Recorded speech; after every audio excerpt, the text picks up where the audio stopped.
এই হচ্ছে বৃন্দাবনের কেশরী ঘাট। কেশরী ঘাট হচ্ছে বৃন্দাবনের সবথেকে মেন আরতি স্থল। যমুনা নদী, এরকম আরতি ঘাট।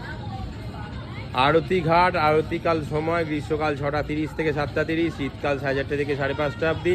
সেবক গঙ্গা বাবা। Phone number 9412279795। কেমন?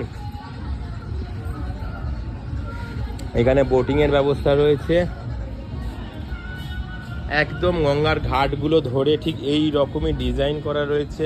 এখানে একজন শুয়ে রয়েছে, বিশ্রাম নিচ্ছে। তো এখন আমরা তলার দিকে নেমে এসেছি। দেখো, এই হচ্ছে আরতি ঘাট। এখানে আরতি হয়। আর পুরো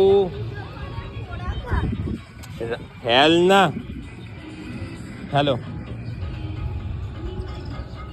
একদম ঘাটের ধার থেকে আমি দেখাচ্ছি, একদম যমুনার পাড় থেকে। একজন সাধু বসে রয়েছেন, ধ্যান করছেন বোধহয়। এখানে একটা অসাধারণ ঘটনা ঘটেছে। বাবা সবেমাত্র কেশিঘাটে ঢুকতে গেছে, বাবার চশমা খুলে নিয়ে চলে গেছিল হনুমানে। লাস্ট অব্দি কী হলো না, আইসক্রিম কিনতে হলো। আইসক্রিম যে বিক্রি করছে আর কি, সে গেল দুখানা আইসক্রিম নিয়ে গিয়ে দৌড়ে গিয়ে সে হনুমানগুলোকে দিচ্ছে, আর লাস্টে চশমাটা নিয়ে আসতে পারলো। যাই হোক, তো লাস্ট অব্দি আমরা চশমা পেয়েছি। বাবা তার চশমা ফিরে পেয়েছে। দেখো দাঁড়িয়ে আছে, চুপ করে দাঁড়িয়ে আছে। হনুমান নাই তো আবার এখানে। যাই হোক বাবালা, কেমন মজা পেয়েছিস? মনে থাকবে তো খুব? তো আমরা এখন আমাদের টোটোর উদ্দেশ্যে যাচ্ছি, রাখছি। এই এন্ট্রান্স পথেতেই, যেটা হচ্ছে এন্ট্রান্স পথ, এই দিক দিয়ে এন্ট্রান্স পথেতেই ভর্তি হনুমান রয়েছে, দেখেছো? বাও।